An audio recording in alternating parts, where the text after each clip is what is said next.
When Moses Lake Police Canine Chief arrived at the WSU Veterinary Hospital early Saturday morning, there were serious doubts he would pull through. But now, just days later, the four-legged police officer was welcomed back to Moses Lake.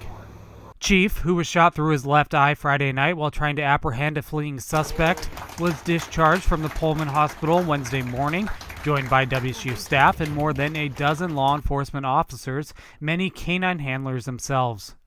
WSU police led an escort out of Pullman as Chief made his way to Moses Lake, where he was greeted by cheers along South Pioneer Way.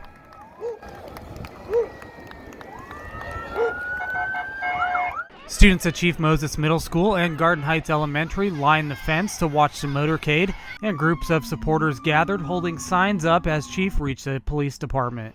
Chief will return to WSU in 6 to 8 weeks for a checkup, but his handler, Officer Nick Stewart, says he's excited to get him home. After being shot through his eye Friday night, the police department reached out to Dr. Jessica Morrison at the Pioneer Veterinary Clinic in Moses Lake. Morrison, who primarily provides care for Chief, was able to stabilize the canine and was instrumental in setting up Life Flight to fly Chief to Pullman. But Captain Mike Williams said Chief took a turn for the worse during the flight. His breathing and heart rate drastically slowed, and his blood pressure spiked. Once at WSU, Chief was medicated and began improving, but there was high concern of a possible brain injury.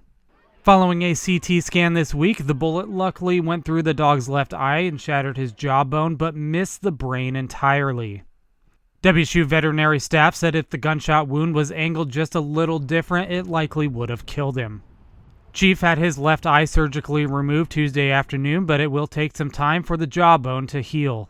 Given where we were that first morning, Canine Chief's condition today is nothing short of miraculous. Seeing him today, seeing him yesterday, compared to the way he was that first night is incredible. He's back to his normal ornery self. He's been growling at other dogs and just being a high energy dog or high energy work dog, and seems to be well on the road to recovery.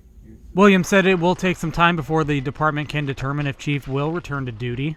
Until then, the cost for medical care will be quite expensive, and while the police department does carry medical insurance for the canine, the insurance has a cap on expenses and does not cover air travel. While the cost is high, we look at it from two different points of view. First of all, we have quite a bit of money and time invested in Canine Chief as a canine officer, and that investment justifies taking drastic steps to keep him alive when he's injured. Second, he's also part of our department. There's no question that through Canine Chief's actions that night, he saved the life or at least serious injury to his handler, Officer Nick Stewart. The canine performed exactly the way that we trained him, and it is our responsibility to be committed to him and do everything that we can to restore him to health. More than $20,000 has already been donated through a GoFundMe account set up by the police department. This is Joe Utter for iFiber One News.